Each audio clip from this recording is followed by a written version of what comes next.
Good afternoon, everybody. Hello, welcome along. It's lovely to have you with me. Let's get some birdsong on to kick the afternoon off. Scrolling with my quick little mouse. There we go. There are two bridges. You may not have noticed that, depending on the photograph. You can just draw the one, but it is a double bridge. One's a narrow one, and the other's slightly broader, and they're set back. So there are two bridges. And I will give you until 1:15 to sketch it out, as usual. I've drawn it all. Again, this is another one that could have been done all in black, but I'm not going to. Bit that comes up there a little bit like that.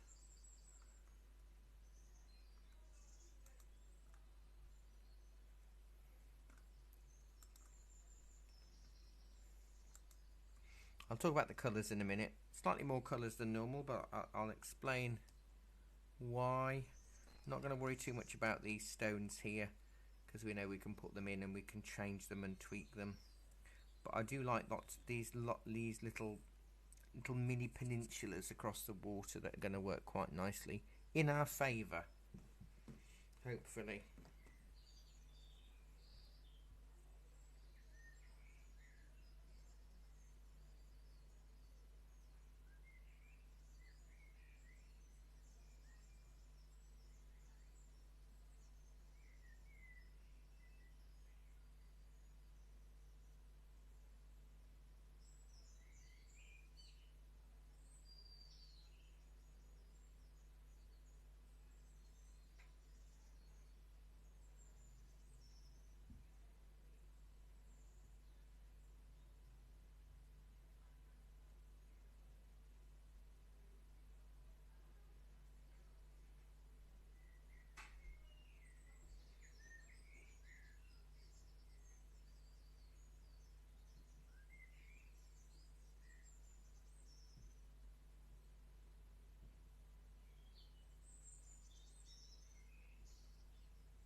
So, you know,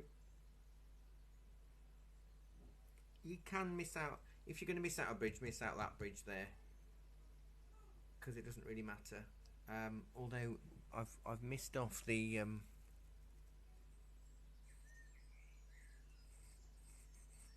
underside of it that's kind of coming in here. That's a little bit darker. But you know, make it your world.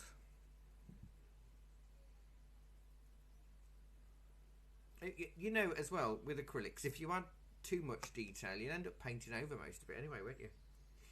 And we don't want to do that. We want the 1st of February, the day of the Lunar New Year, and the start of Emulk for those who celebrate that. We want it to be as nice and restful as we can.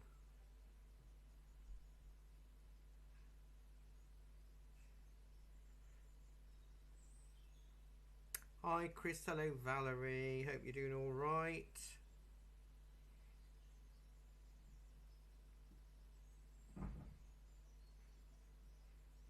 Hello Trish.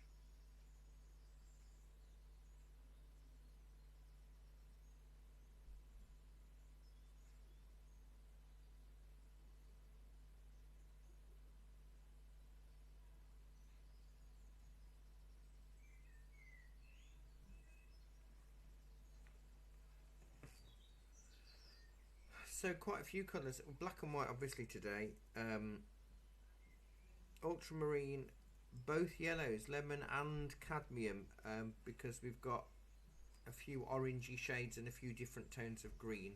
I've stuck to just ultramarine rather than adding cerulean blue in as well.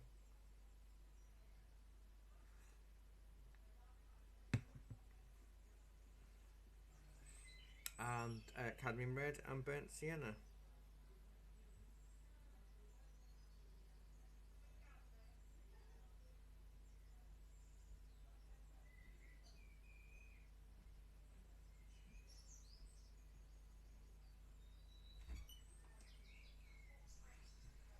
needs a few tweakers.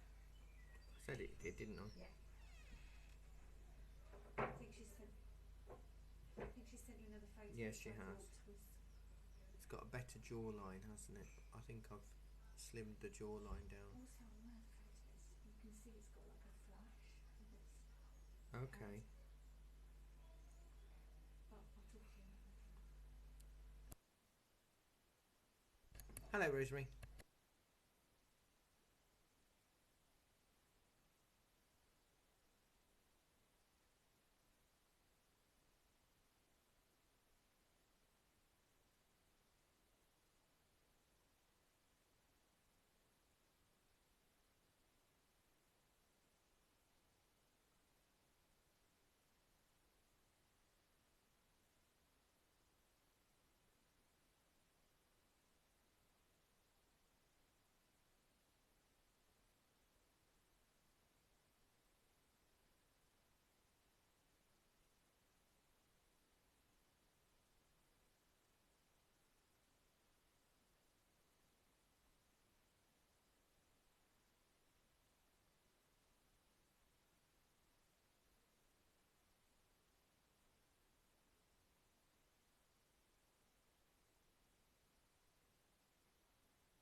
So,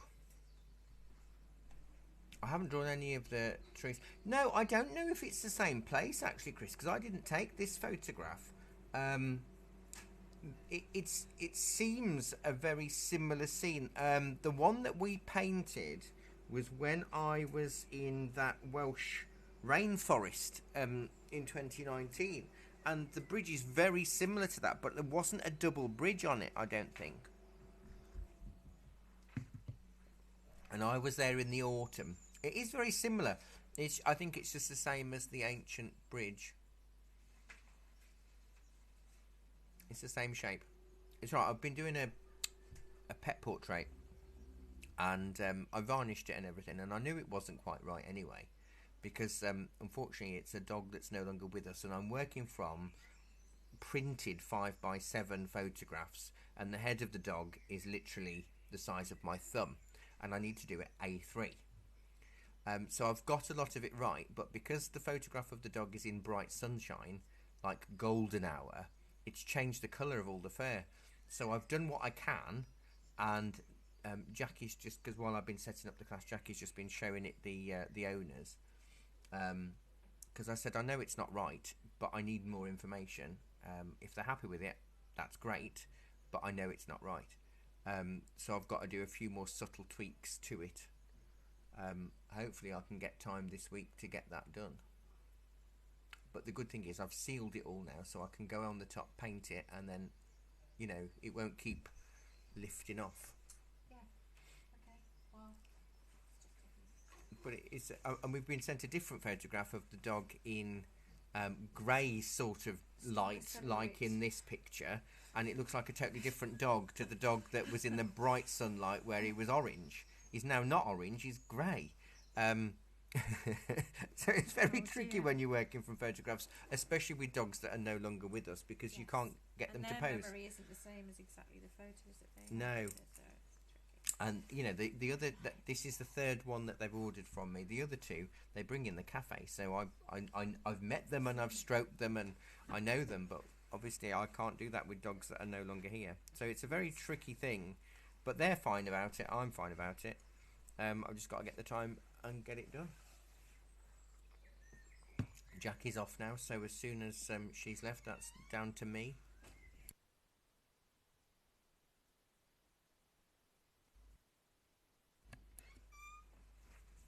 Got to go to the post office. Have you got to go to the post office? Yeah. Oh, these customer orders, eh?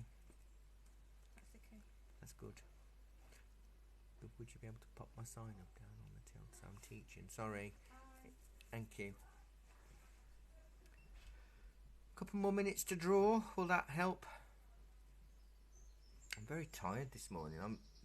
The storm on Sunday, I had hardly any sleep during the night, and I think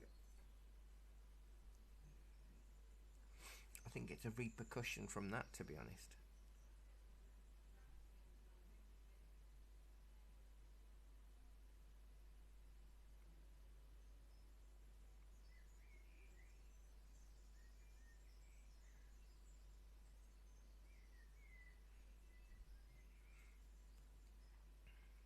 No, I sent Jackie to show them the painting rather than me, because they're more likely to say what needs to be altered than seeing me personally, and they don't want to offend me as the artist, which I'm not offended ever, as you know. But some people would be. I'd hate them to take a painting and it not be quite what they wanted or were expecting. So it's better to have a middle person sometimes to take the pressure off the people commissioning it, so they can be a bit more open and honest. So we've got black and white, ultramarine, lemon yellow, cadmium, red, burnt sienna. And let me know when you've drawn.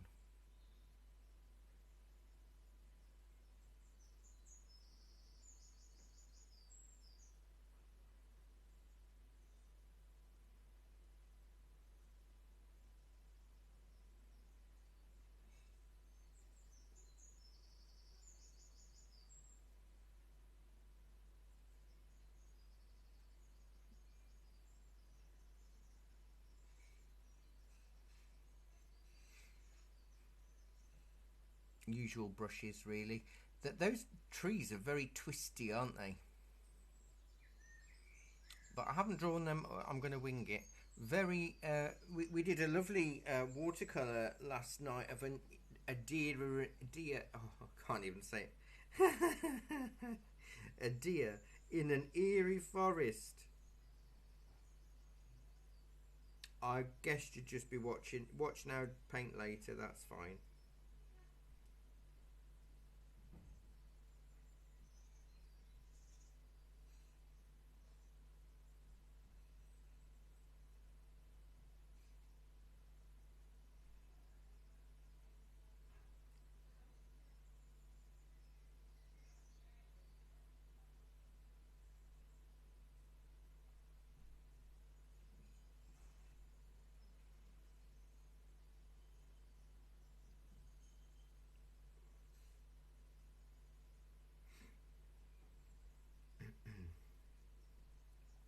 It's going to be a little bit tricky with the double bridge, but we'll fiddle around with it. It'll be to do with lights and darks, won't it? Because we've got the light side and then the underside of that bridge.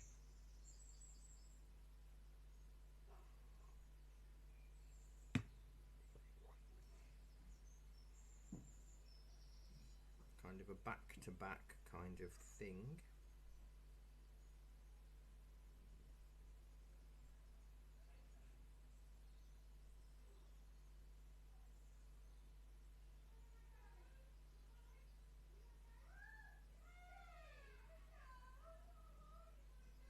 It's very loud downstairs.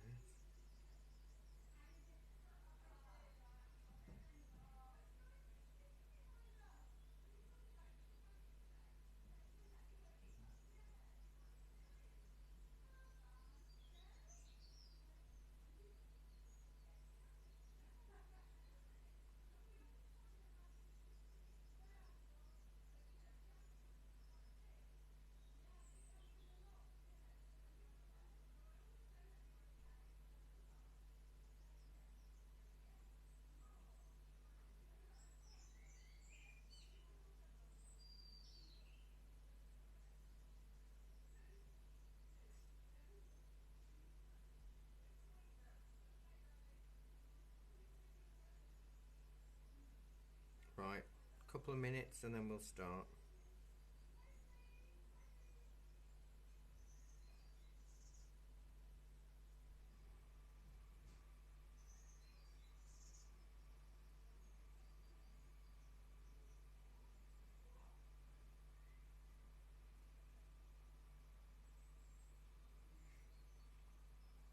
movement going on in the shop, but I think no, it's okay.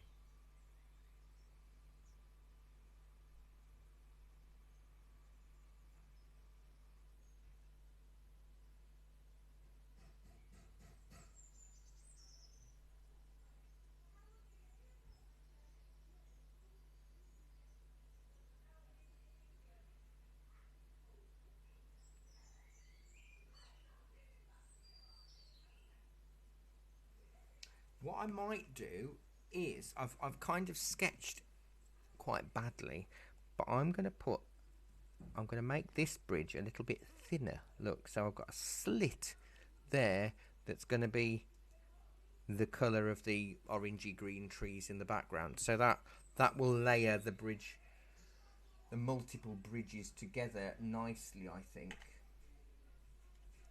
Just going to get a flat brush ready. And I'm going to go with a bit of white. There's not a huge amount of sky in this. So I'm going to put a bit of white, a damp brush, bit of white over here. I think I want it to be a sort of grey purple. So if I do a little bit of ultramarine, a little bit of cadmium red, and a tiny bit of black.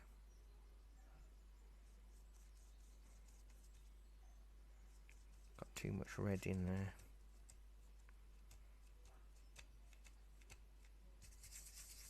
There, that's a good colour, nice and light. Like a bleak day.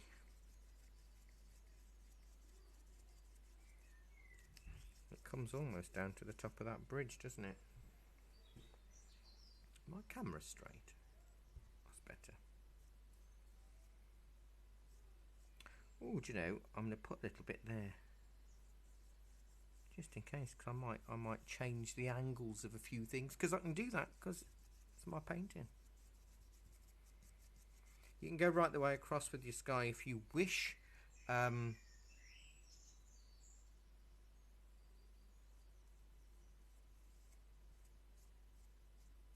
depends how much or how few branches and trees you're going to want to put in.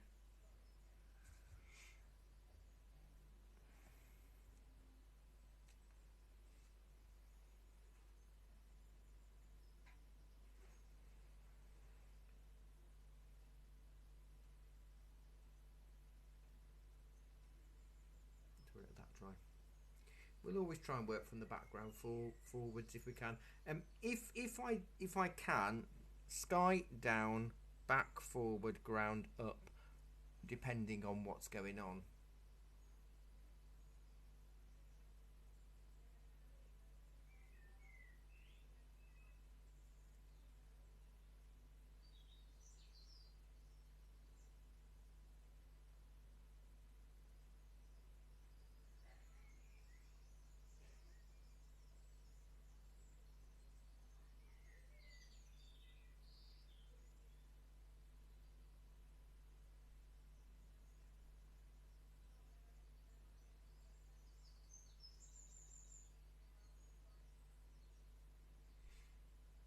So let it dry a little bit.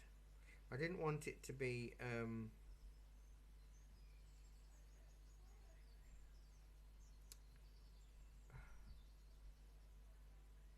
want it to be soft, which is why if the brush was too wet, it would take too long to dry. So a damp brush works better than a wet brush.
Right, we'll go in. I'm trying to find my little, a good stabby, oh there it is, right in front of my eyes, a little stabby brush so I can, or I think I'll go with a bit of greeny colour first, a dull green, so I'll go with a bit of cad yellow and a bit of ultramarine. Now that's going to stand out quite a lot. I might put a glaze over this, I haven't decided yet. So I'm going to add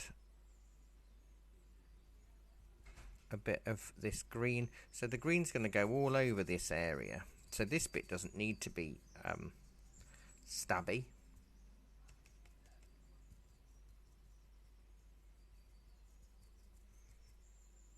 Because we're going to cover quite a lot of this up with orangey colours as well. But we might put a white glaze over it. And I know a lot of you don't like the white glazes, but to be honest, it does help soften and push things back. Even though it's frustrating, I know. And I don't just keep making you do them because you don't like doing them. Honest.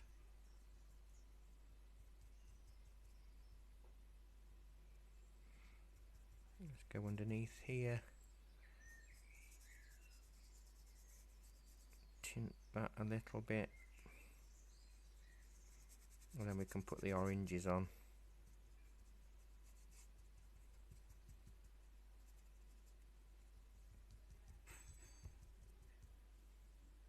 Oh, do you know, actually, if I go with a bit more yellow, it's a slightly yellower version over here. But it's an old brush that's quite split. I never throw them away because they really come in handy for stabby bits, you know.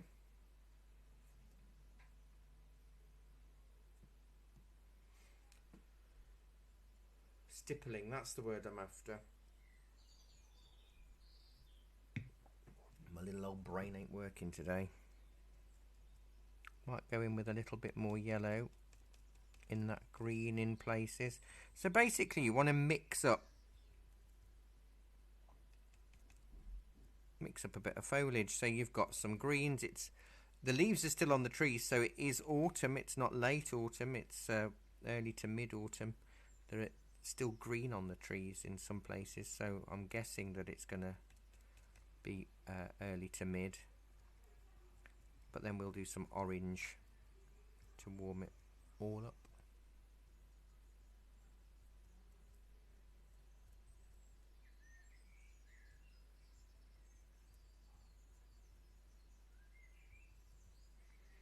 So then, without cleaning my brush, I'll go in with a bit of red and yellow.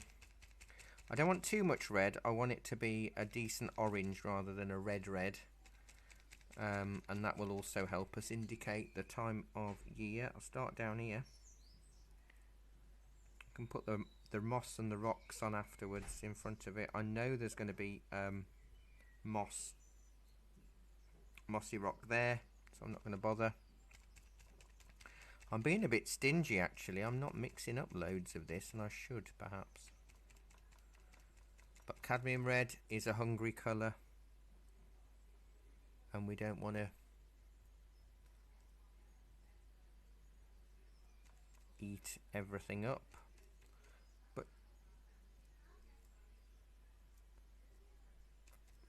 But don't mix too much together. So keep your paint mixes quite loose and free.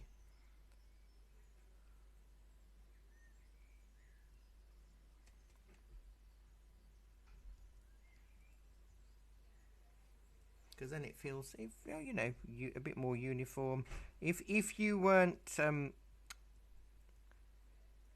if you kept really thoroughly mixing everything together, you'll just end up with a mucky brown, which is no good for man the beast for this. I think that looks alright, but I think, do I want to tone it down later? I don't know. What do you think? Is that too bright? Is it going to be too much? But it's not miles away. That's what's going on in my head at the minute. It's not miles away. It is just the other side of that bridge. Does it need to be pushed back too much? Probably not, actually. I may use some of this orange further up here, though, because I know the trees are going to be there.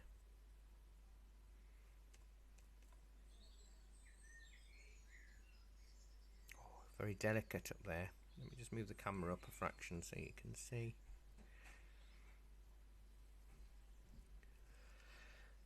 The issue with adding white to the paint colour, depending on the white that you've got, if you've got titanium white, then it is a bit of an issue because you're going to get pinks instead of oranges and creams instead of yellows. If you're using mixing white, you've got more chance of getting a slightly brighter tone. But a tiny smidge of white in your orangey colours will work to lift it slightly.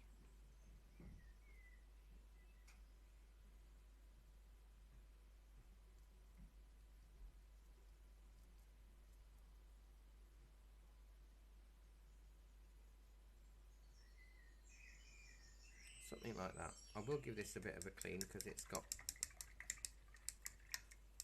really full with all colours of paint. So a little bit of a clean and a dry means I can use it later on.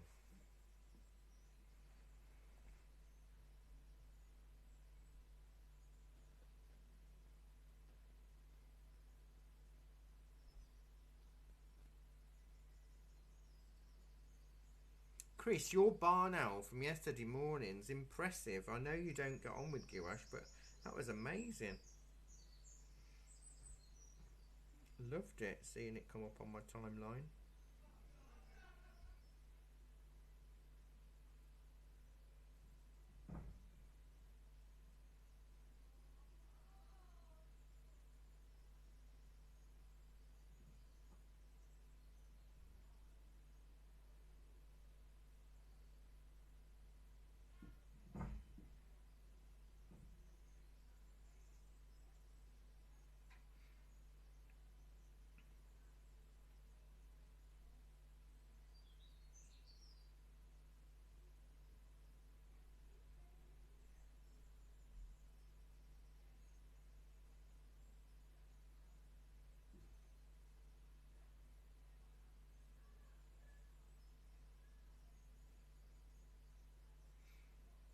So I'll let that dry a little, and then I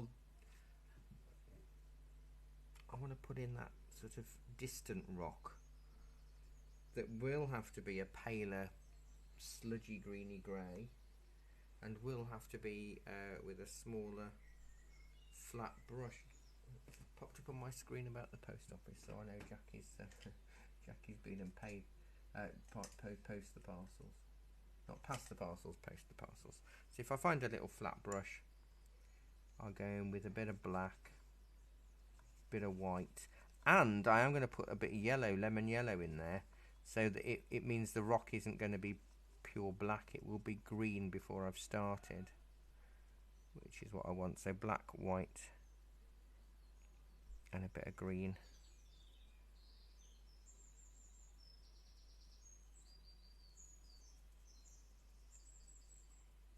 Might stipple, I don't know.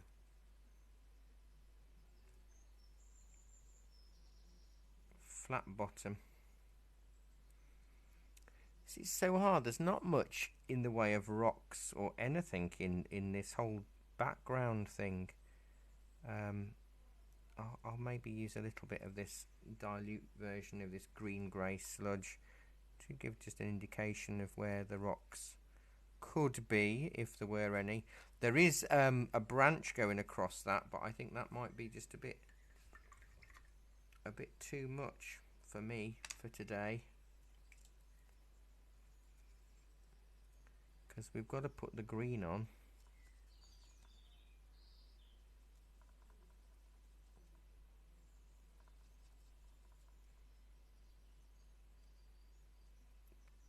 I'm trying to find a decent green that will work bit of yellow and a bit of ultramarine and white maybe.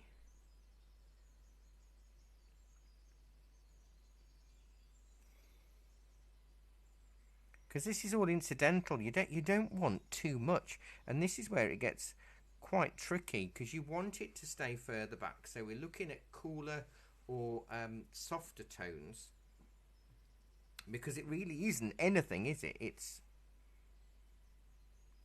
from a distance.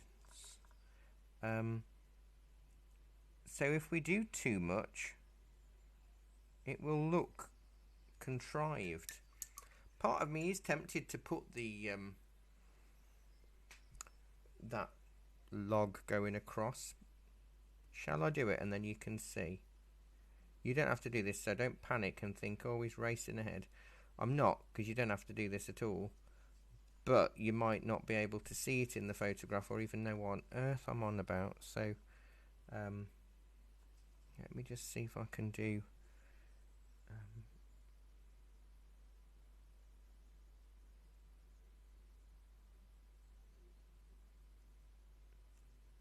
a branch there. It's hard to see because there's a few things. This is black, brown and ultramarine here with a lot of water, and I'll probably use it interspersed in this mishmash of greens and oranges here and there, like perforated lines, just in case when we put the branches across. This is ultramarine burnt sienna and a lot of water. You can add some yellow. You want it quite greeny grey. If you want any highlights, add a bit of white, but just be careful with that. Because it's so far away, no one's going to see it. Hardly anyone will know you've even done it. I need to tighten some of those lines up though, because I've really been a bit slapdash.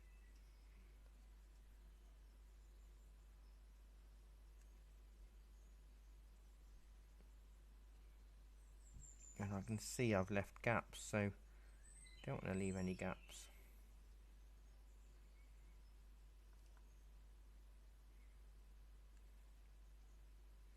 Let's go with a slightly lighter green again, burnt and ultramarine, lemon yellow and white. Makes quite a nice sage colour. Will help just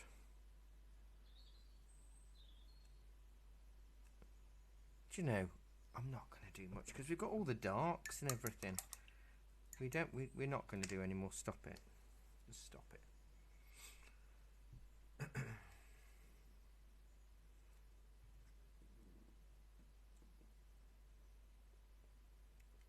See, I'm aware that this section is going to be take the most time. So we need to get this bit with the trees done way before half time, before 3 o'clock if possible. And I know that's a big ask, so I am sorry. You know, in a way, I'm sorry.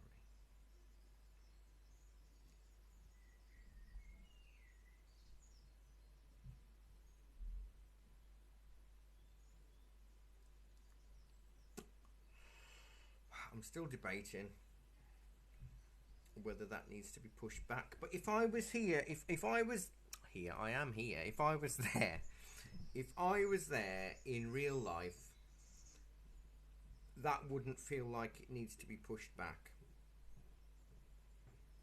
Because it's not far enough away for us to have the mist. It's only the way cameras work.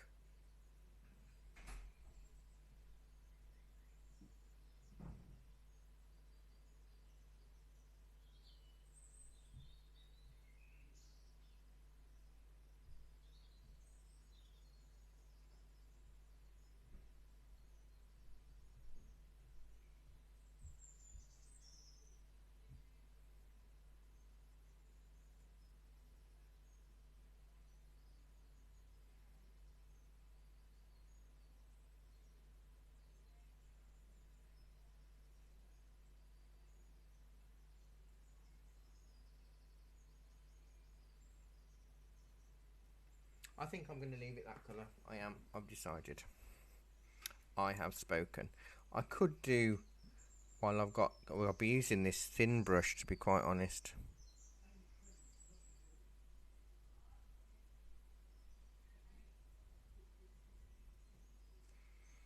If I do a few small actual dots and dashes of foliage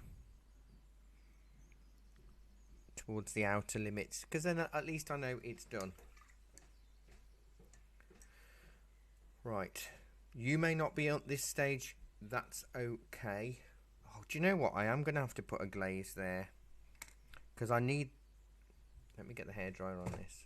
This is me thinking out loud as I'm looking at the, see, I'm looking at what I can see here, then I'm looking at my screen to what you can see, then I'm looking at the reference image, and that is much lighter. So let me just dry this. You'll see what I'm on about in a minute.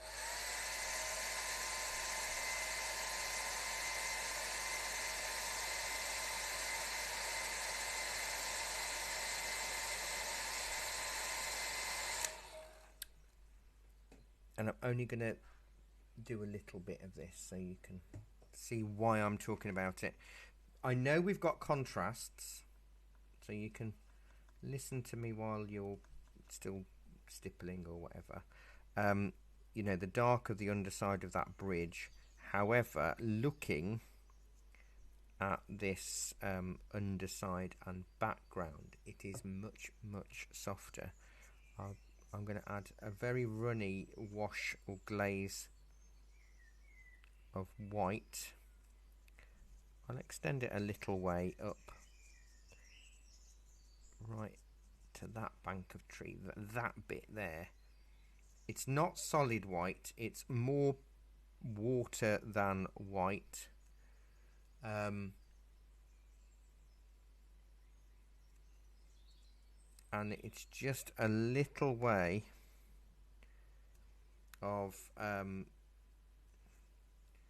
enhancing the contrast. So it's just a glaze of white. It can only be done when it's dry, but you can do that at any point, because we're not adding anything else to that background bit, you see. But it does need doing.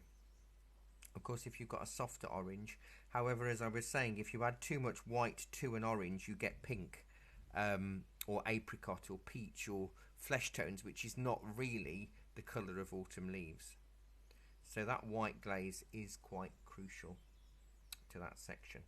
I'll be using this sort of riggery liner brush for all of these trees that we'll put on, but I'll teach you that colour in a minute. I don't want to push you or rush you, but as I say, we've got the bottom one is this bottom half is the really big thing that's going to take some time, to a degree. It's not necessarily tricky, but it is about putting darks on, and I know some of you struggle with that.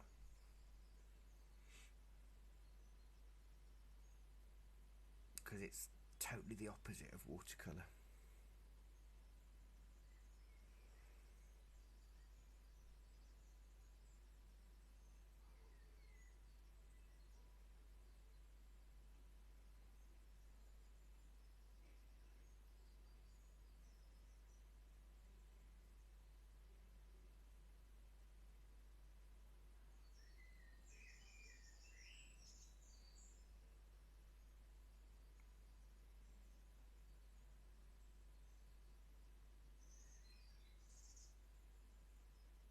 So I do try to be nice, and I don't like to push and rush. But you know, that's still really wet, that glaze. I'm not even needing to go into that.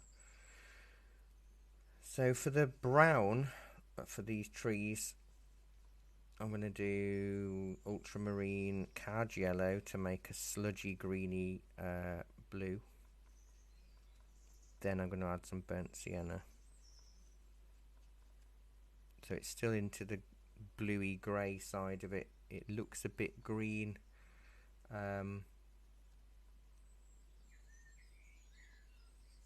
more Caggiolo. Something like that. I don't know. I want it to look living rather than a brown stick.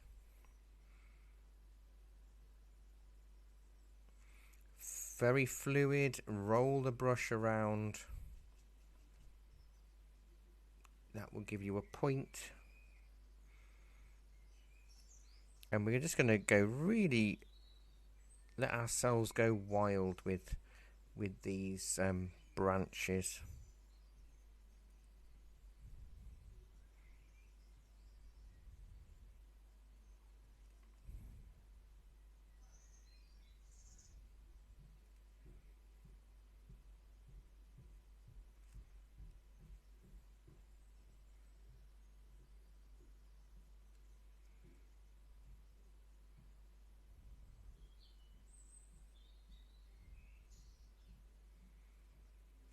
Lots of branches in this, so you're covering up a lot of the sky anyway,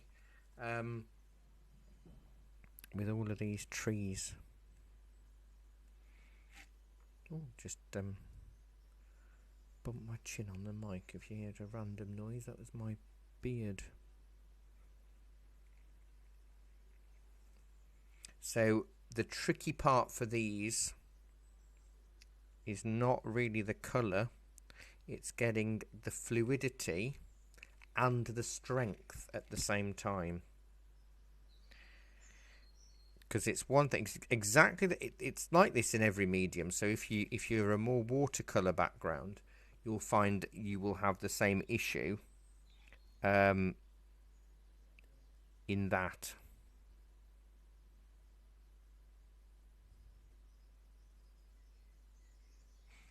You'll find that you'll be able to make runny paint or a decent colour, but actually getting the colour to flow and still be a decent amount of colour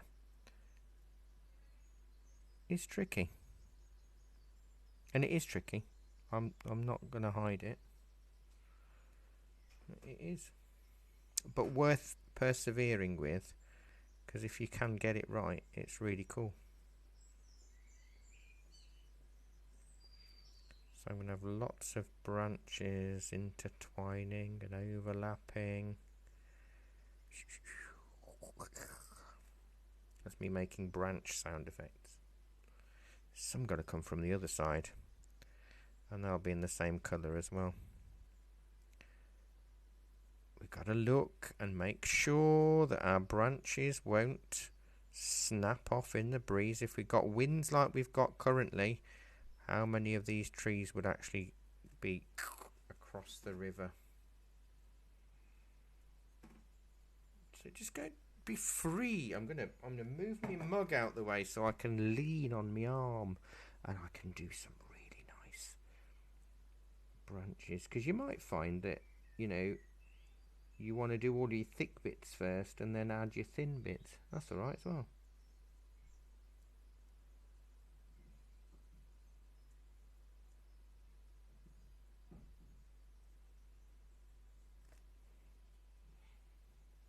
Just play around with really wobbly branches. Now, because we've only got this one strip at the top where we've got the majority, all actually, of the branches and things, it does make life a little bit easier as to where to put things. I want a big tree there. Ooh, yeah.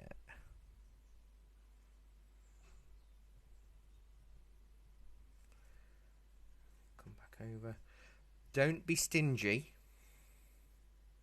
That's my advice today, because I do it all the time. When the paint is running out and I've still got more things to add, then I will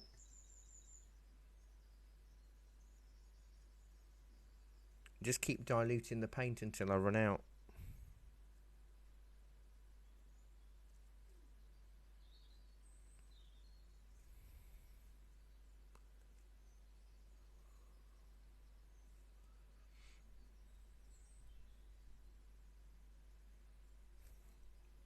and that causes me issues because I don't get the colour that I want because I've made it really, really, really runny.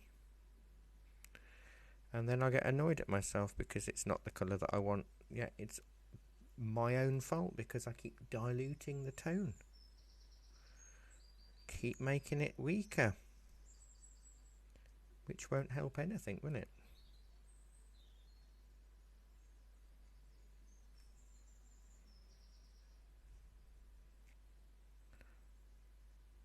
I'll have to mix some more up for the bigger tree coming up from that right hand side. But you know, just keep playing around with branchy bits.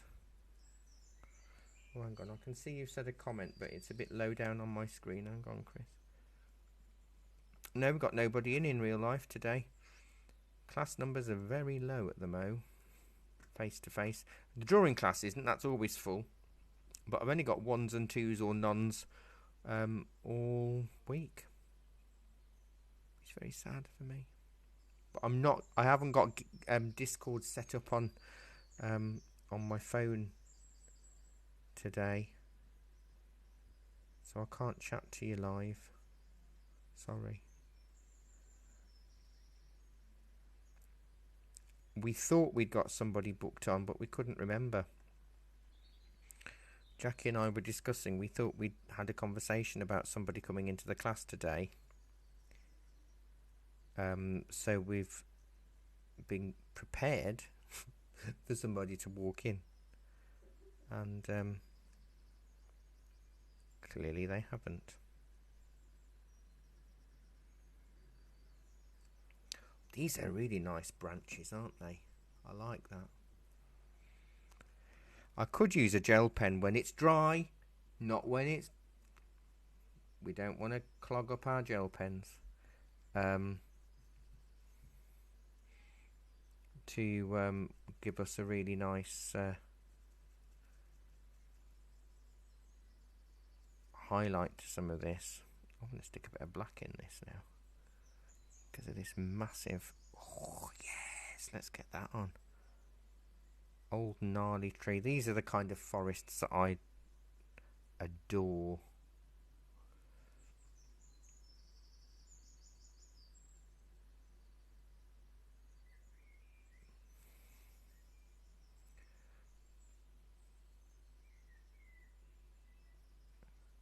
Oh yeah. Actually, I'm quite happy now. That's the first, isn't it? With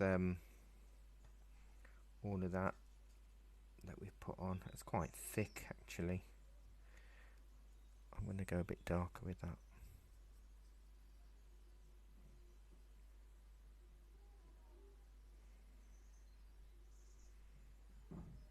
We have got a thing that I'm trying to do so we can get a few more people to come back in real life. For February, if you bring a friend but you've got to book and pay in advance, it's £8 each for the two of you instead of £12 each.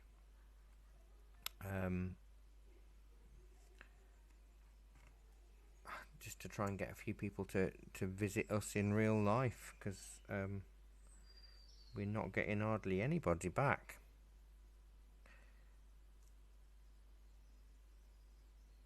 It's a little bit concerning. Right, I'm going to let that dry.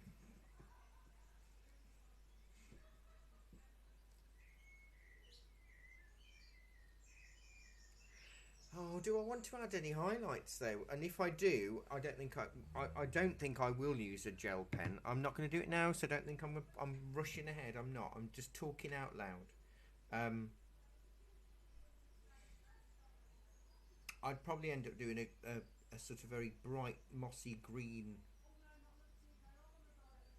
highlights. Maybe.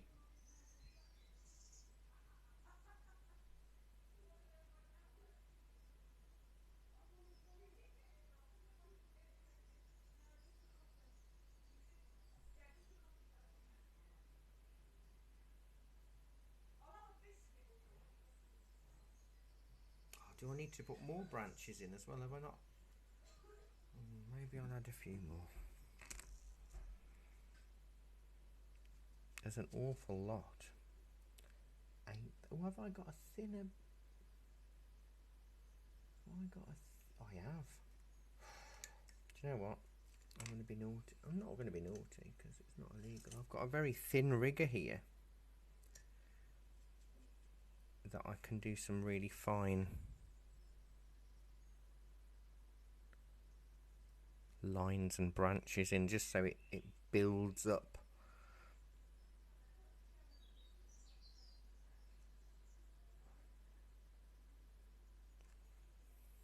To cross over and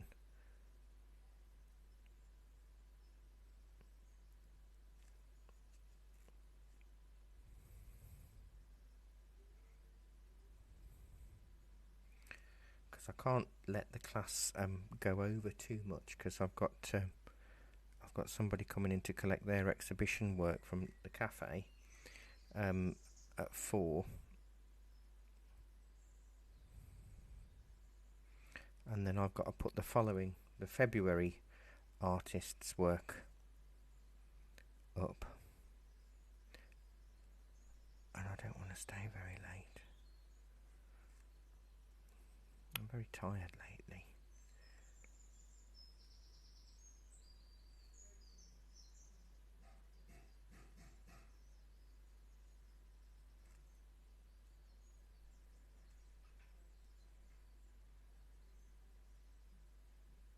Well, that's giving it a little bit more depth, I suppose, having billions more branches.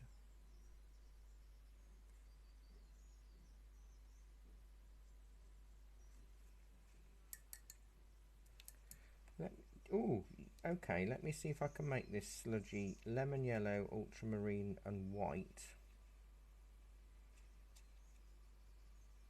Just to see if it works as a highlight. Because it's got to be brighter than the greens that we've got on there. But where is the light coming from? It looks like it's from the upper left. But it's one of those dull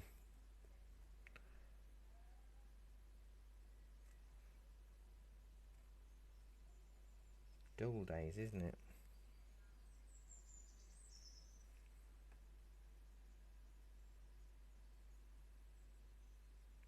Let's just skim this over. We want to just make it feel a bit mossy and ancient.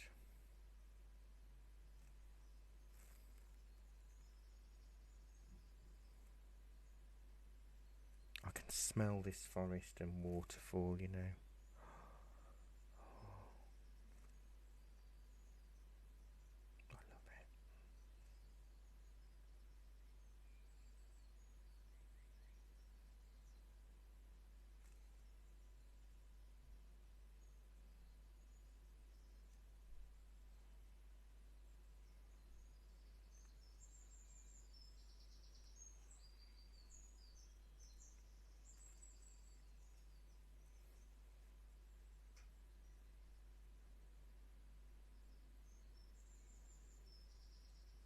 Dragging it over. My trees aren't dry actually, but it works really nicely just to drag a few in place with this green because it helps push things further back or in front.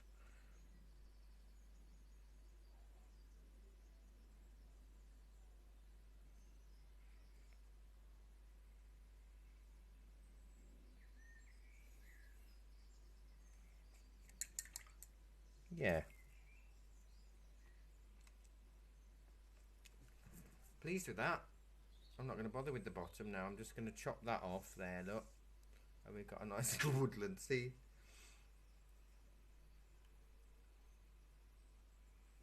I should do that for that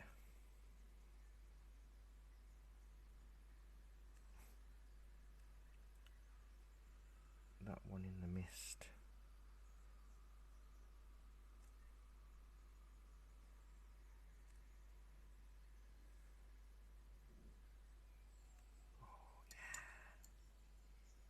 Now we're cooking with gas.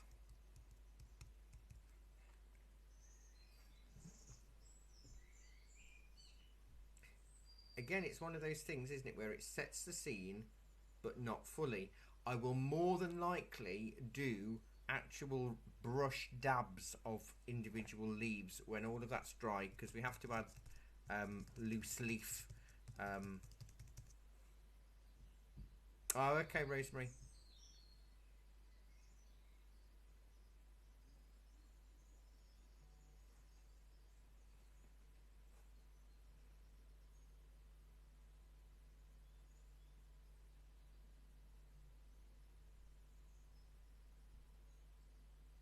This is one you can spend hours on. Years, even. Oh, I've got my foot caught in my bag. Hang on, that's better. Because we've got lots of, you know, on the tops of the rocks and on the areas of the mossy bits down here, we've got actual leaf shapes because it's closer to us, and you can see actual leaves on the left hand side that are sort of yellowy white, so we can put those on in at the end. And as it's nearly 3 o'clock, I'm just going to do one black underside of the bridge here, black and water.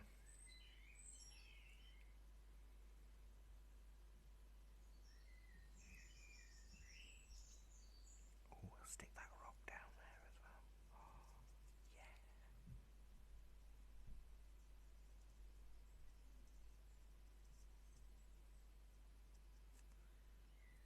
That'll work. And then I'm going to do the same there.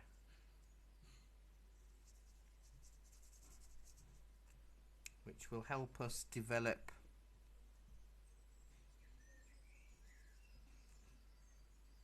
the rest of the scene. So this is just black. You can dilute it a little bit, but keep the underside of that bridge, the back bridge, if you're putting that back bridge in, keep it dark.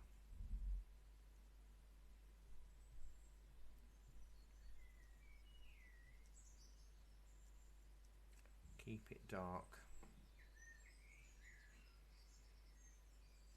Do you know, I think it comes out even further than that. Further than I've drawn it. It's quite a big one. That's it, like that. That's better.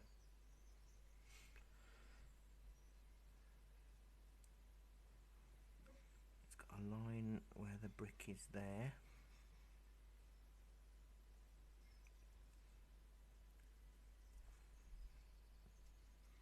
Because this background bridge isn't the bridge, but we need it to tell the story.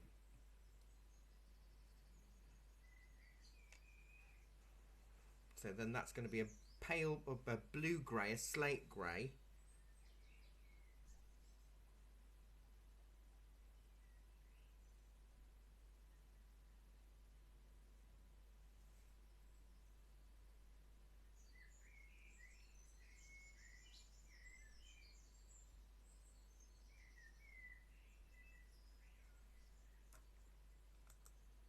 And that's dry.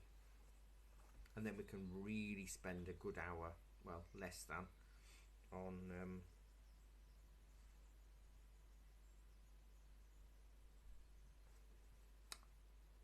the foreground and the water and the leaves. There's a lot more detail in this lower half once we've got this little bridge out the way.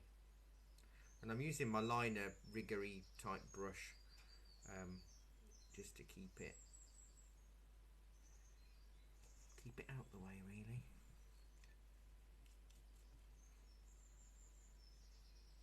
I'll be using blue, black and white, maybe a bit of brown for this slate colour. That's too blue. Bit of brown.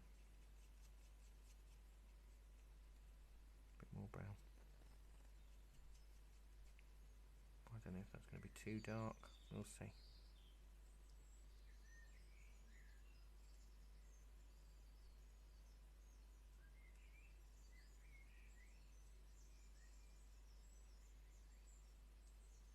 With something like this, you see, it's not a hard painting in that it's got lots of difficult elements. The issue with this picture is that there's just got a lot of elements. There's a lot to make and do with it, so it is a little bit tricky just to get everything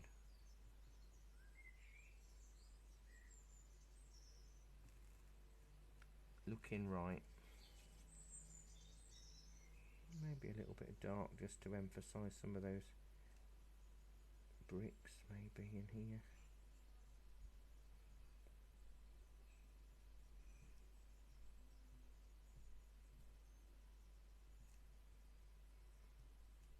You can use little bits of it to get a few highlights of the rocks. It'll all be made from the similar stones and things.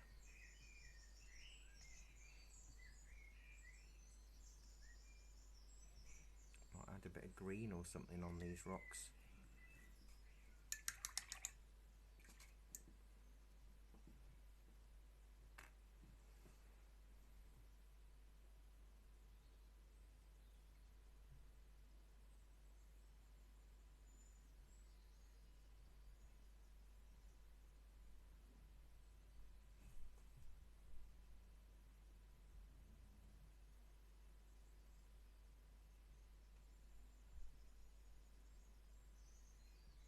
And hopefully we can play around. I don't know if that should be a bit lighter still.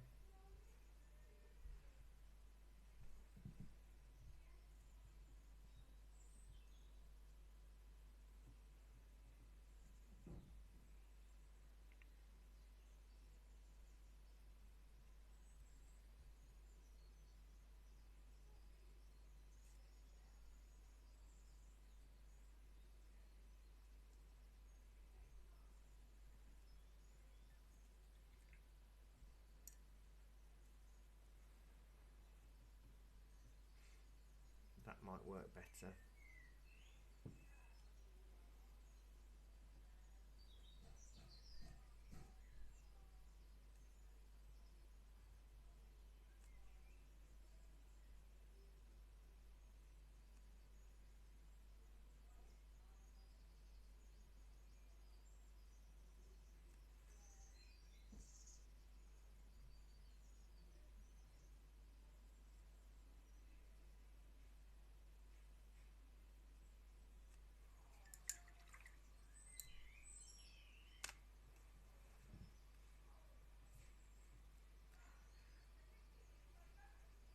Yeah, I think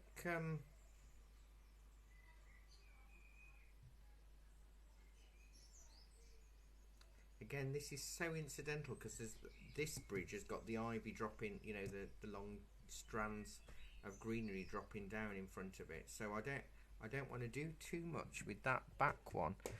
All I want to do is I'm going to blast this with a hairdryer, skim a bit of that lighter green on parts of it, then I'm going to stop and make myself a drink.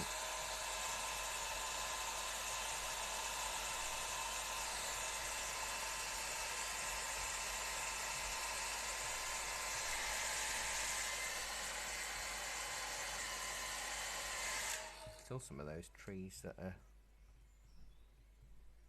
a bit damp.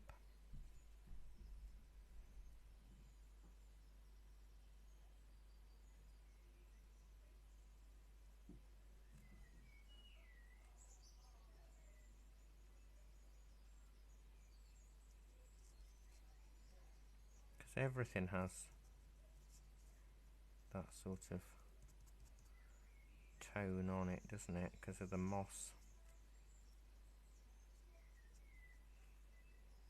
But you can equally put darker bits back on.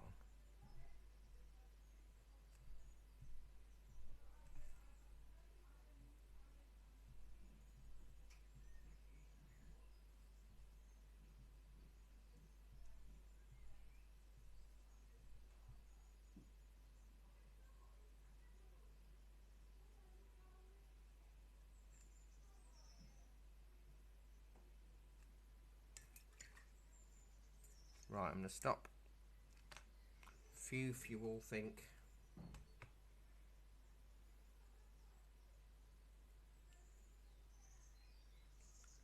And it's the next bridge and everything else is going to be very similar. However, I've just spotted, and we can add pencil while we're doing this, can't we? That actually this bridge seems to come on this land, so this is a little extra.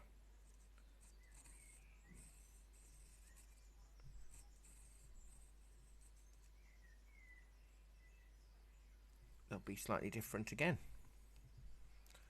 So the more layers we can put in, the more interesting it's going to be, but the more time it will take. Although it's all very similar in how it's done. So once you've done one, you can do them all.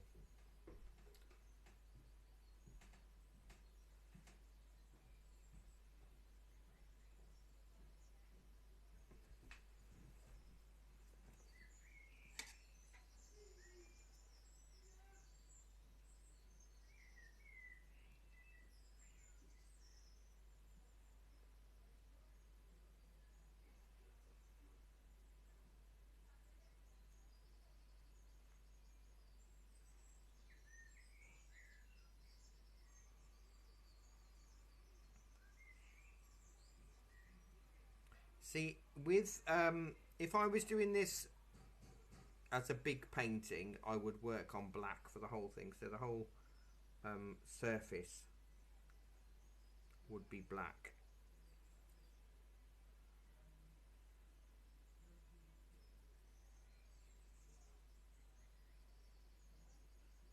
But as you know, the camera gets a bit scared.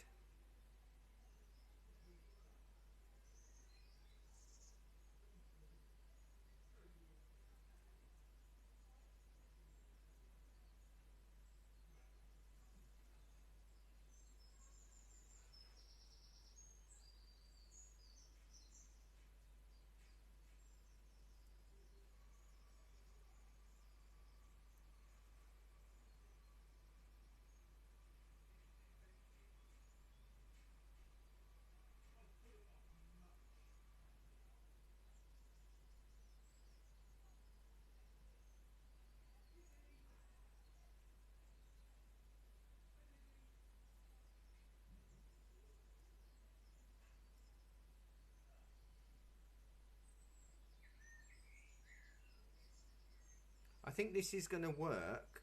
It's just looking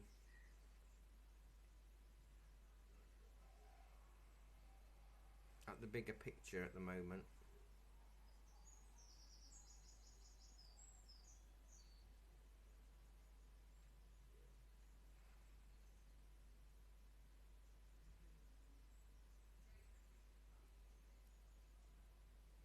Right, I'll top up my drink and I'll be back in a couple of minutes. And then we can work on that bit, that bit, that bit, that bit, that bit, that bit, that bit. Then the fiddly bits.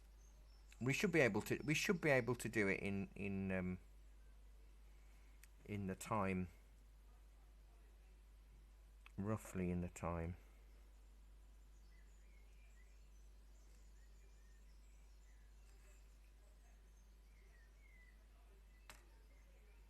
Back in a minute.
Okay, I am back.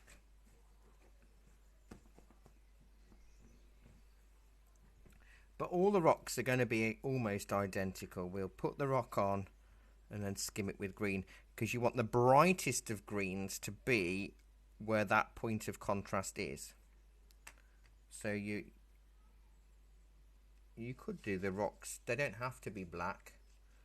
You could make them a greeny grey to start off with a bit of yellow, a bit of blue in there, but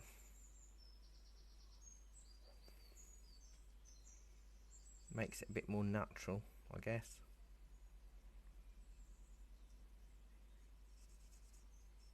But working in sections does help.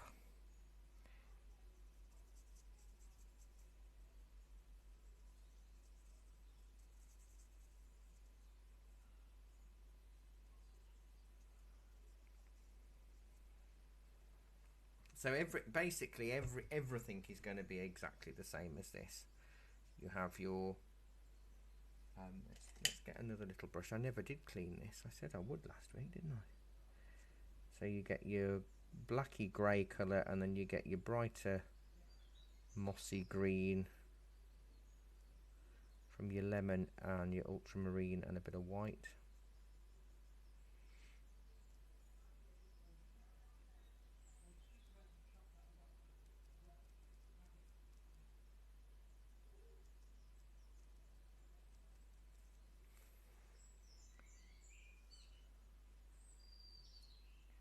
And you can, if you work in this whilst the black is wet, or whatever colour you've gone for underneath, you get really nice subtle tonal variation. Just look at that, isn't that amazing? So I've got a few bits that are slightly lighter, a few bits that are a bit darker.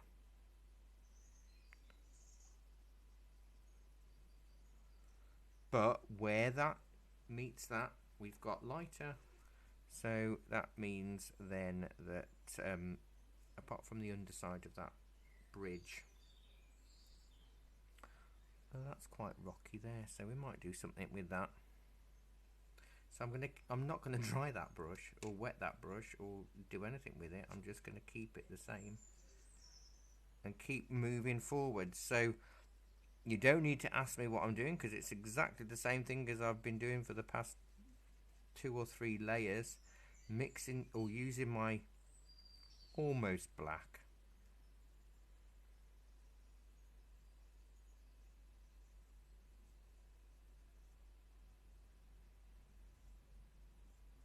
I'm just going to do the underside as dark as I can for now.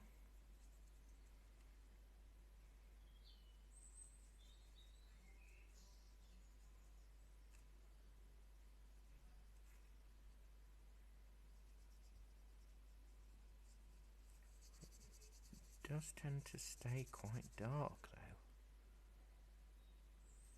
as it does up here, which is very annoying. So let's pop that like that, and then we'll just lighten it slightly. So that's all black to start with. So I keep thinking, if I was in this scene, you know, sitting in amongst this lovely waterfall, what would I be seeing? And really, there is a lot of darks in here. Let's make that, was quite a bluey grey, wasn't it? I'm not doing a lot of this bridge because a lot of it is black, but we need a little area that's lighter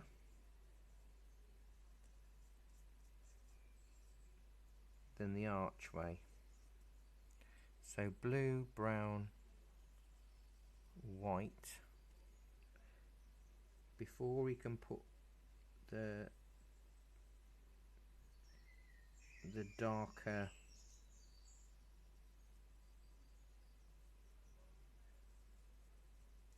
plants on, because it's all overgrown, isn't it? If I use this colour, there you go, you can see I've really I'll probably put some dark bits in this again, because again we don't want it.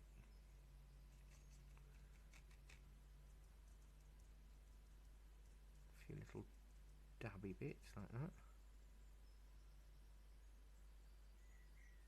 And then I'll do the rest black.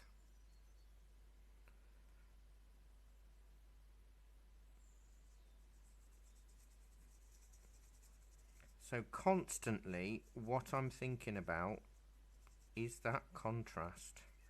Light against dark all the time. So as a painting, the techniques aren't wrong or different or hard. What is difficult about this picture is how many layers there are in it for it to work. And that is the thing that will make your brain ache. Sometimes there's a lot of difficult techniques to get your head around, isn't it? That's what really affects our minds, and we go, oh, I can't do this. But with this, it's not the technique, it's the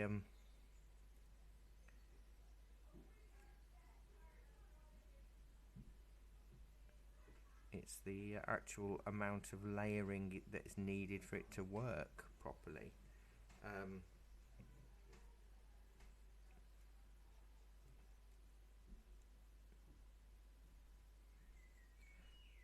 If you've worked on stone and bricks and things before, it won't be as scary.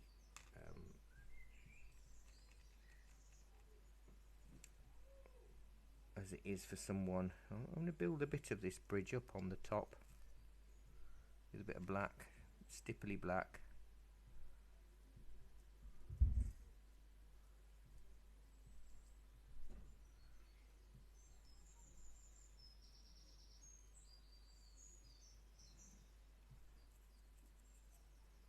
That does work, doesn't it? I haven't put the stringy bits down yet because no way.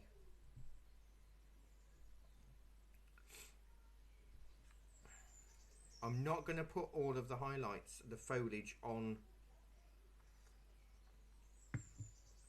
that bridge. Not now anyway. I will be doing that afterwards.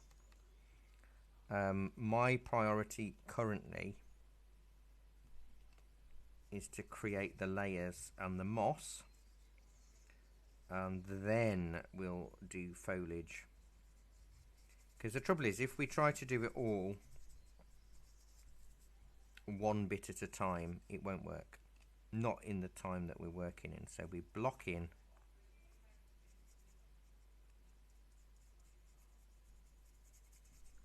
sections at a time. Use our lighter tones to help us with the contrast, which is the lemon, ultramarine and white.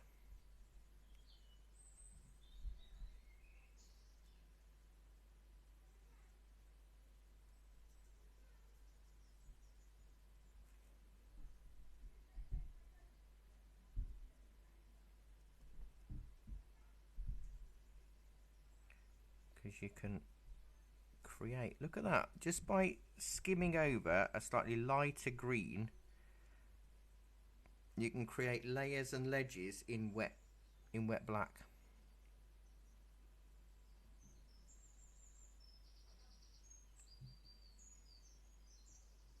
You might find you need more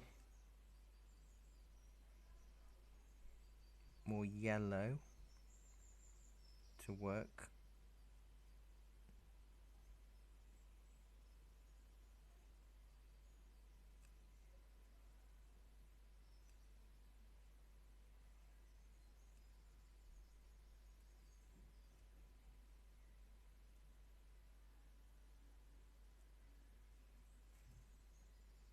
Because the yellow mixed with the black will automatically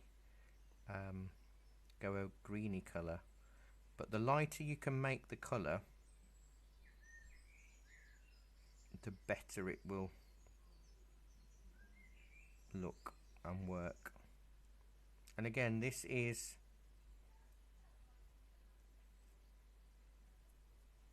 just building up the layers. It's not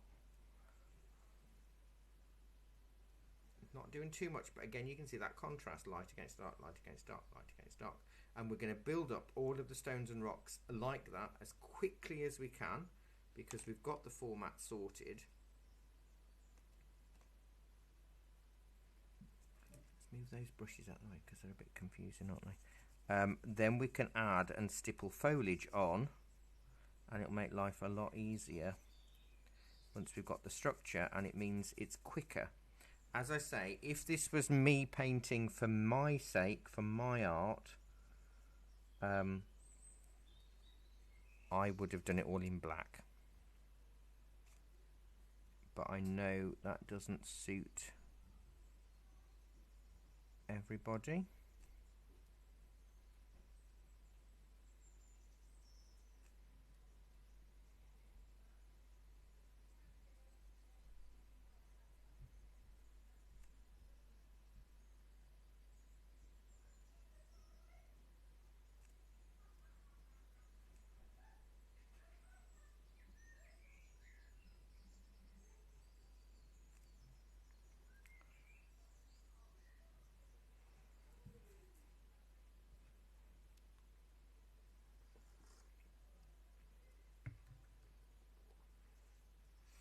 So again, we'll keep adding the greens and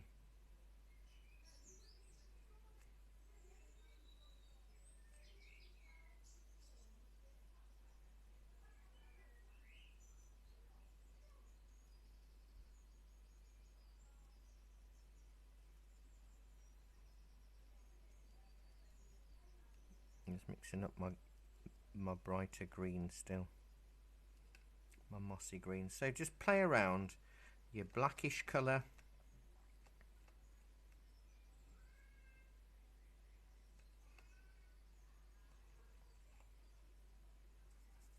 create a layer.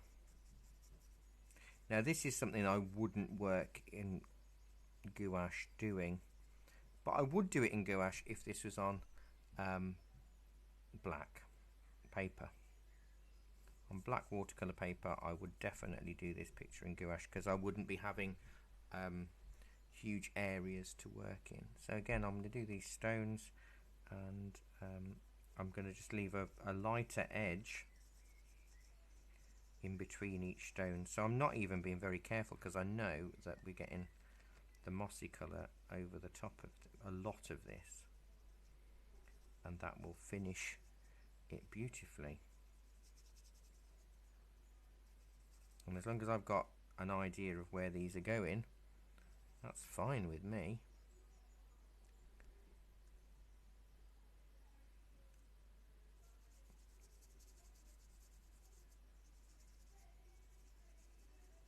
So you want your darker bits for your base and your bottoms.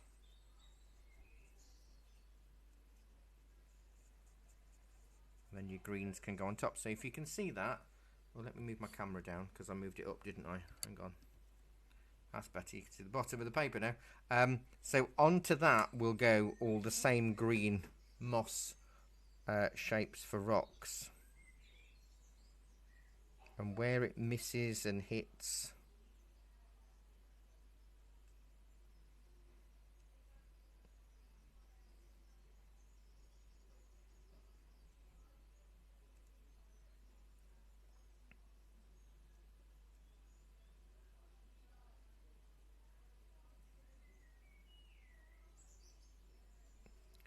might use a neat yellow and a bit of white, because it's it gets quite sludgy very quickly.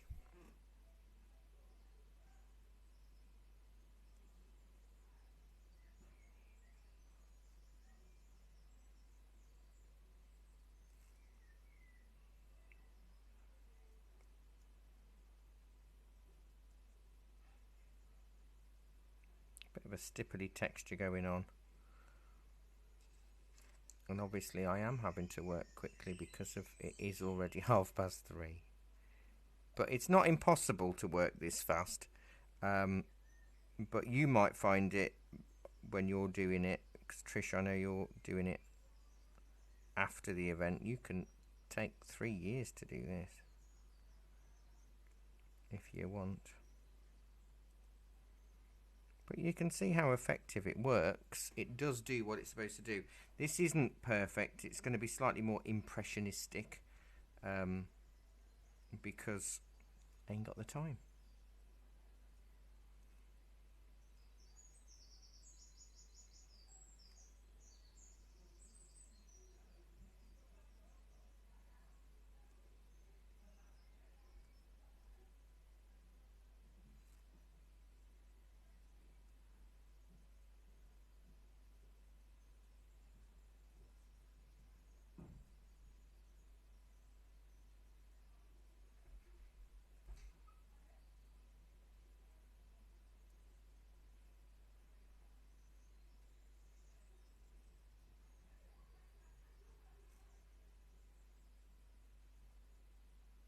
Be a bit thicker in that foreground.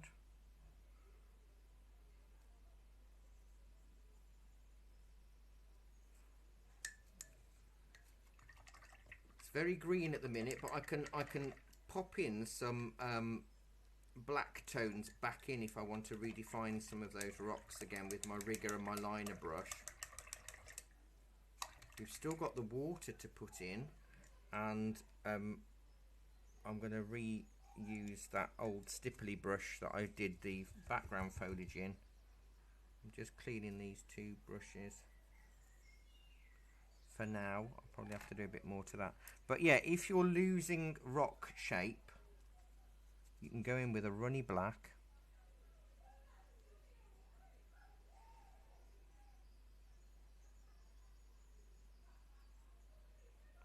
You can do it while it's wet, wait for it to dry, doesn't matter. And help redefine edges.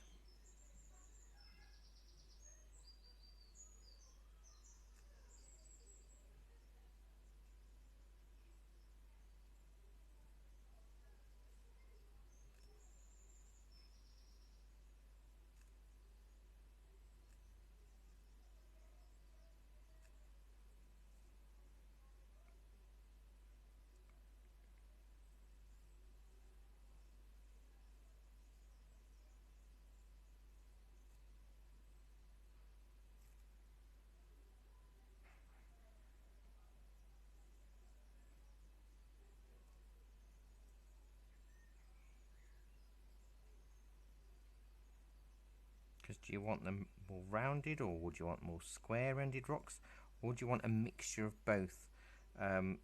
You won't necessarily know that until it does or doesn't happen, because I know that's the case, isn't it? A lot of the time with rocks and stuff, it is just how it turns out. That's not too bad actually. Once we stipple on, oh, I do need flat bottoms, flat bottom all the time, where we're dealing with rocks and water.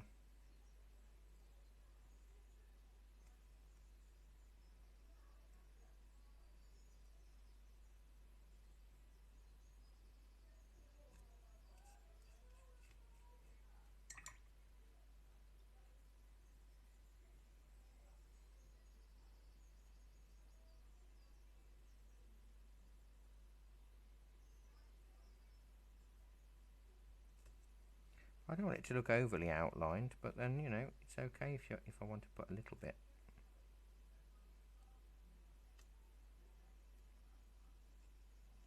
Maybe a bit more yellow and white in a few areas where the light's really hitting it. Bit of drama.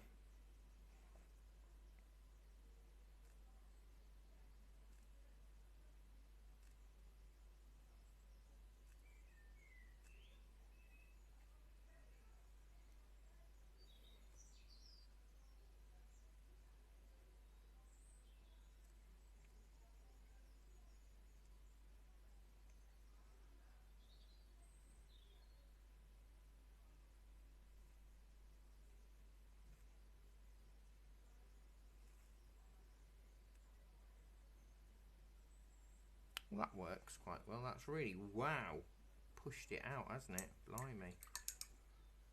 I'm going to let that dry. I don't want to keep scaring you all. But we've already had an hour and a half's lesson, so I know you've done more complicated ones than this, but I don't think it's had as many components. And it's the components that take the time.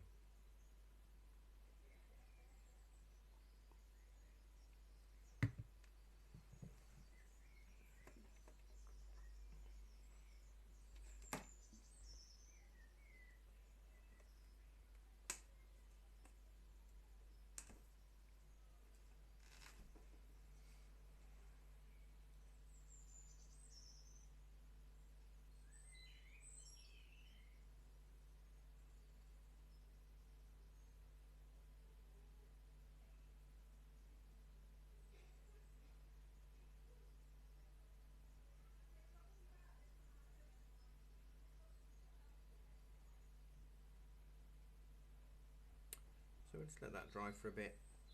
I've got all my stippling to do, which are going to be quite brights, oranges and greens, and the dangly bits I might use with the rigger, a few twiggy bits, and then we'll put the water in. I'll do the water last.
Dry in a lot of places, but you could use a knife as well, I guess. There's you know, there's plenty of options.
It's quite dramatic, isn't it?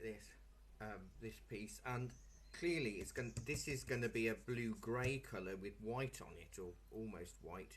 So it's going to be quite dark tones. So the shots and flashes of yellows and orange that we're going to be putting in the greens will make a huge difference to the picture. I'm just trying to find that. There's that brush, isn't it? That's what we used.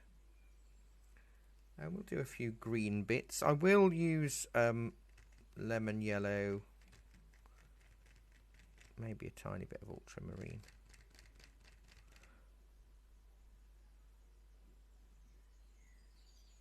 For foliage and bits. I'll probably use cad yellow as well in places.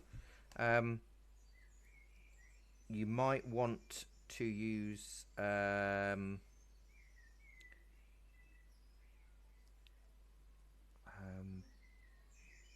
fan brush.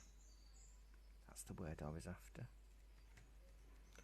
Or you could just play about with dots and dabs. It really is down to how you want to interpret this piece.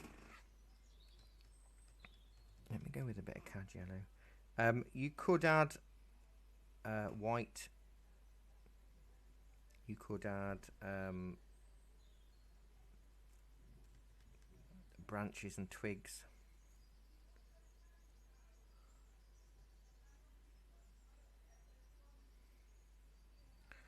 We'll make a bit more of an orange tone. Quite a reddish one maybe for a few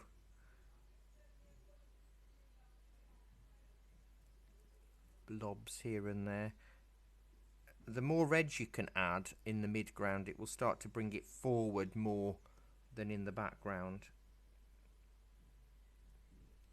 But you do need to be, everything's in moderation. Right, let's get rid of that now. And then use the same colours if I want to. Oh, my chair's gone very squeaky because I'm sitting right on the edge. So if I wanted longer dangly bits, and that's what makes you think, Chris, of the bridge that we painted previously, because it had these ivy trails.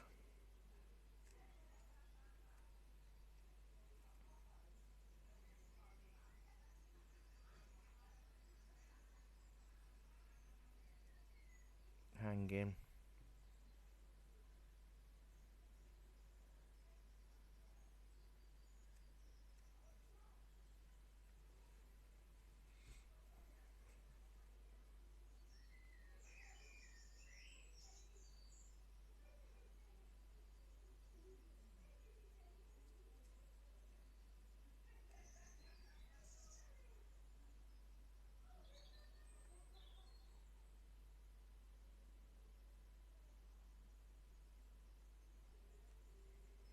Bit of white in the yellows again just makes it stand out, because you want it to come forward from your background greens.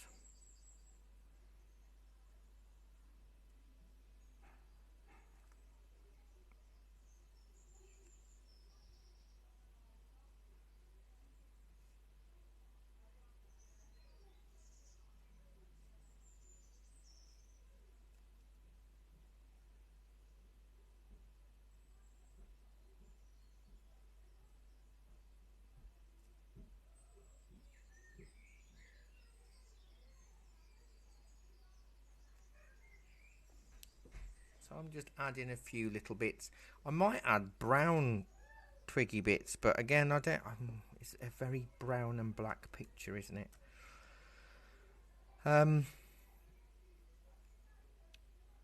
When we were talking about foliage, we were saying, you know, the actual paler leaves that are in front, I was going to do with yellow and white with this brush. So that's what I'm going to do while we're at it.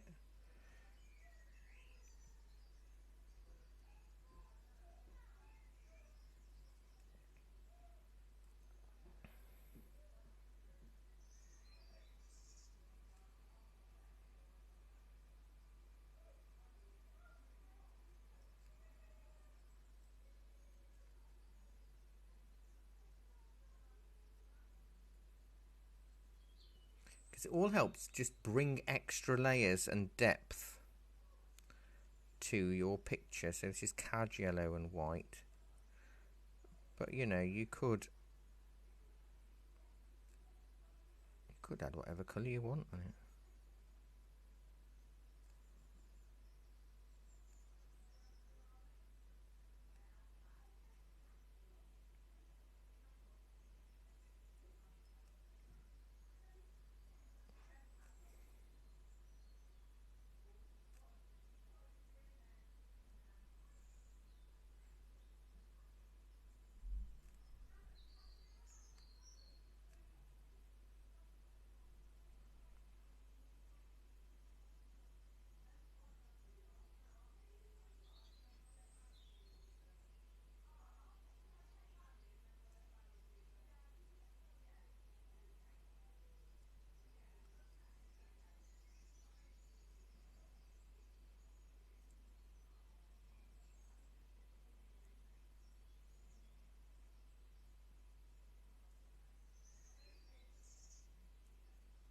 So I'm just doing lots of little dots and dabs.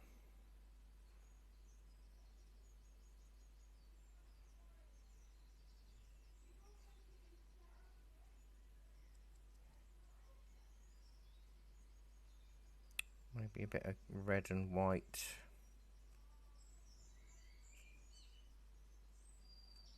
Because the leaves just sit, don't they, in amongst the rocks.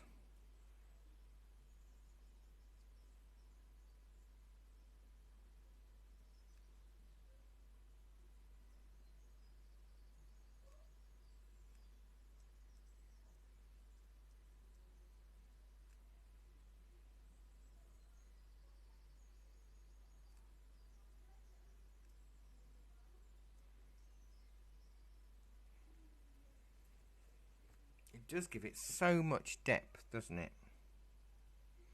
And I'll do slightly larger lines. I don't know if you were in class when we did a winter. No, we didn't.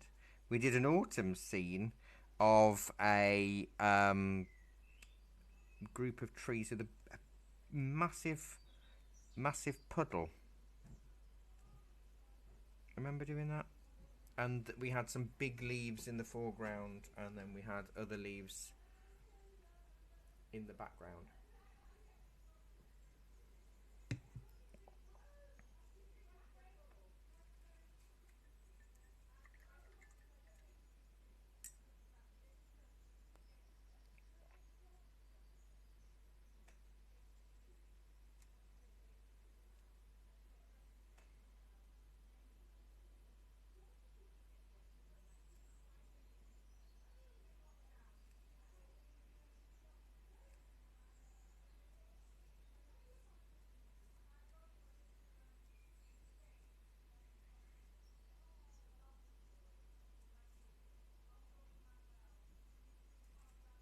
So I'm doing a few little twiggy bits in whites, yellows, oranges.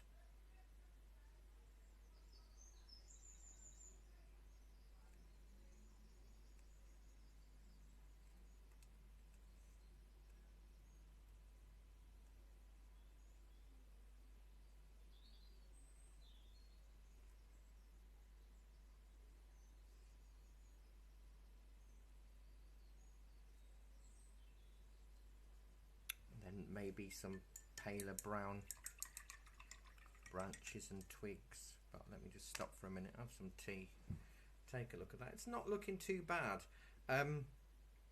It is very difficult to distinguish or determine how much or how little detail should be done, and does something get pushed back or does something need to be pushed forward, you know, that kind of thing. And you can't, to be honest, you can't always tell.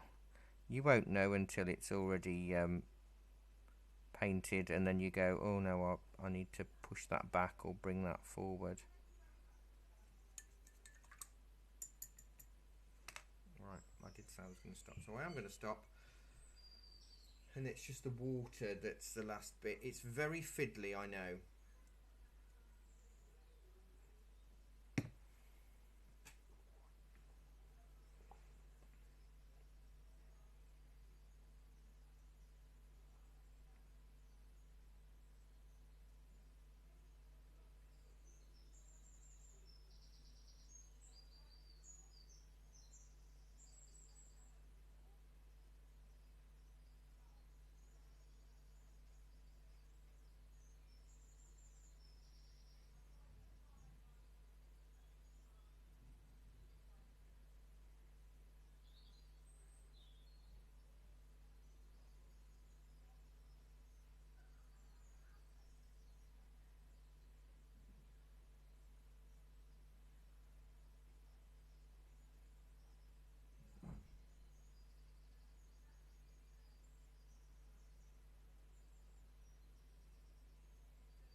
See, I will add, if I've got this sort of browny sludge colour here, I'll probably go with a bit more green and a little bit of white and a lot of water.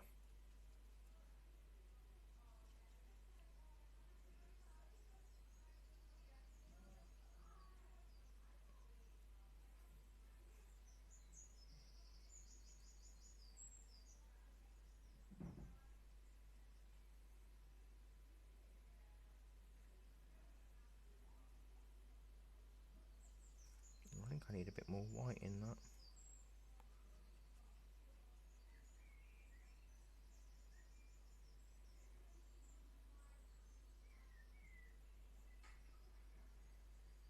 Maybe switch to that thinner rigger I had. But this is quite lumpy paint because it's starting to dry now.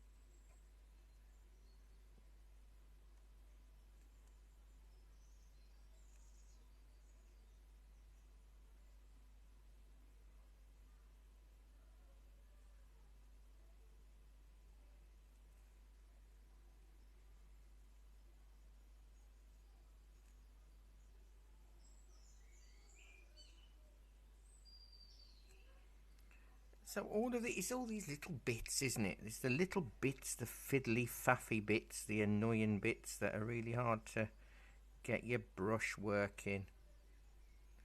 It's all those little things that does make a painting look like it's meant to be. But you can be as sort of surreal if you want, or impressionist. Impressionism, when I talk about you can be as impressionist as you like, I don't mean just fudge it and make it look, make an excuse for something that hasn't worked. I mean more broad, free brush strokes, perhaps, to allow for a bit more freedom, and it will help you not have to focus in on everything that's quite complicated. So that's an option for you.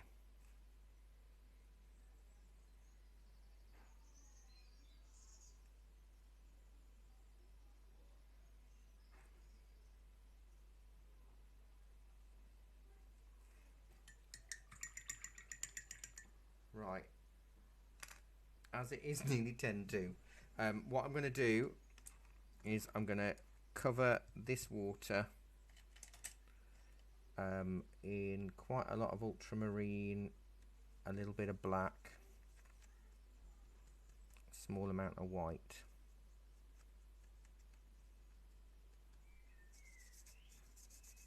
A bit more blue, I think. A bit more white as well. Using a small brush, make it a little bit easier. And as usual, this is just an sort of an under colour. I will be adding other bits to it, but when you're working with water, we go horizontal. We don't do any other shape or pattern yet.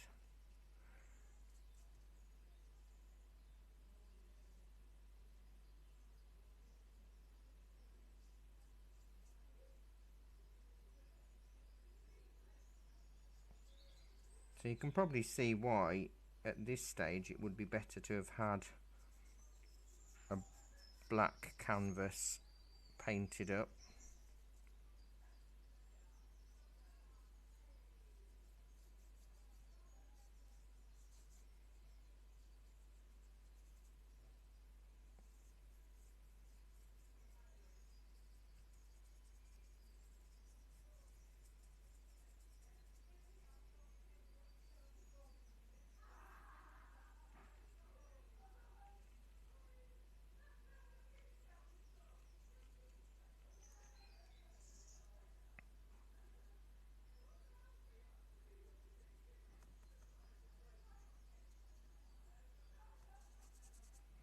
Right, so we've got a blue grey,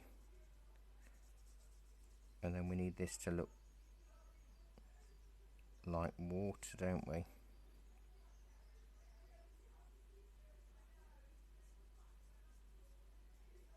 Keep it left to right. It's looking a bit better on the screen than it is in front of my eyes, I tell you.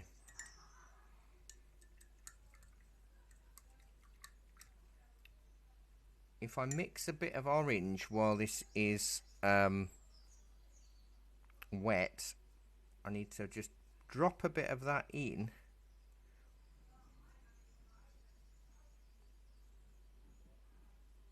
The cad yellow and cad red, just so it feels like there's some sort of reflection.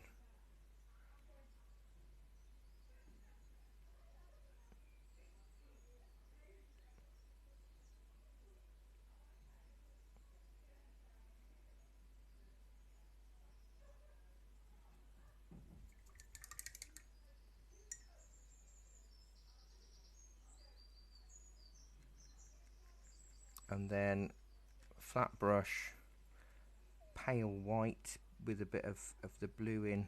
Oh, it's too runny. My brush is running. And then I can come in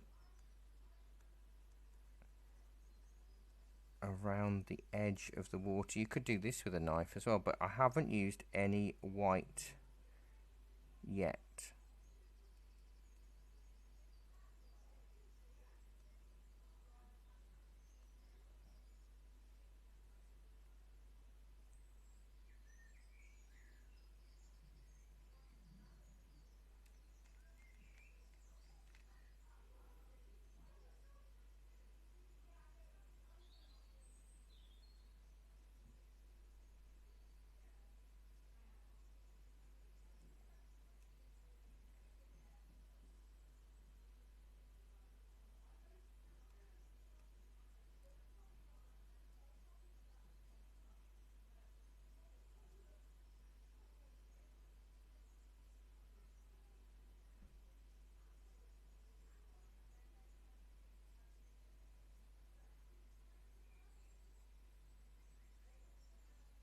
So I'll let that dry with the hairdryer. I'll hairdryer this one. Oh, I don't like that line.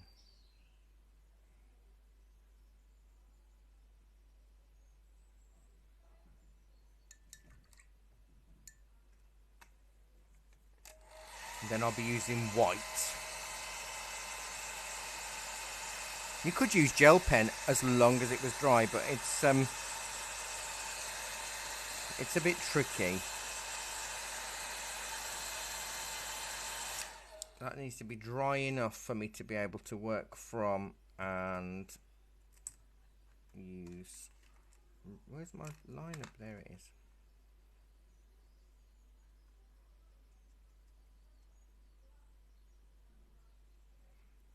Use runny white.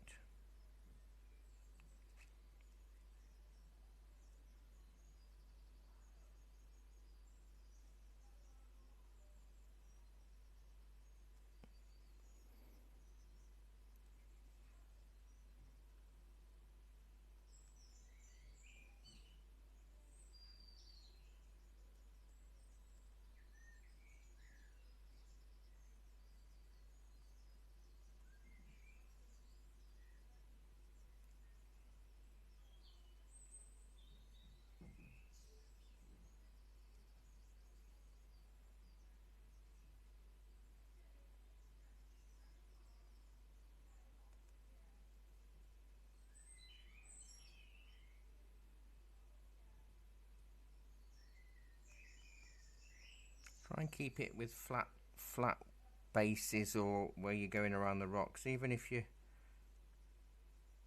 doing a few short strokes and lines. The more horizontal lines will always work better.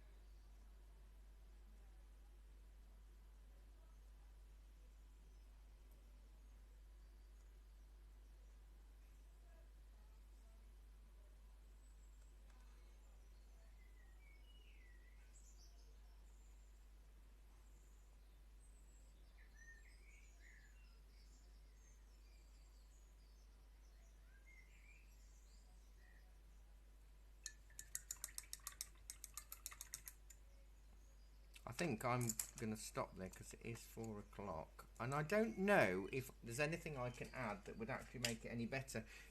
People say to me all the time, how do I know when to stop? Or how do I know if I've finished? You don't really. I'm just going to add a few gel pen lines on some of these branches.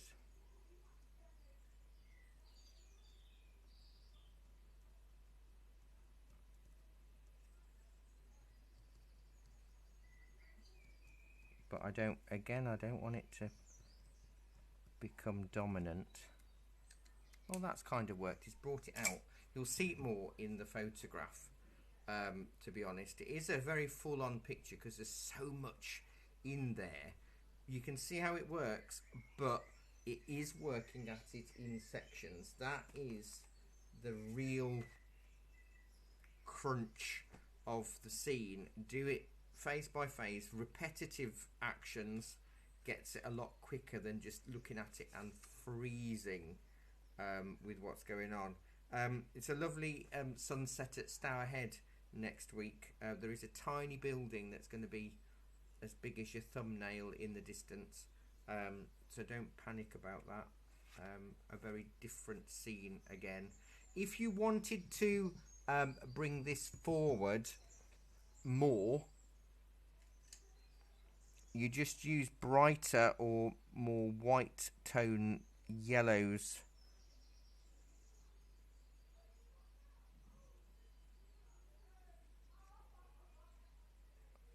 Can you see that's made a big impact in bringing that forward?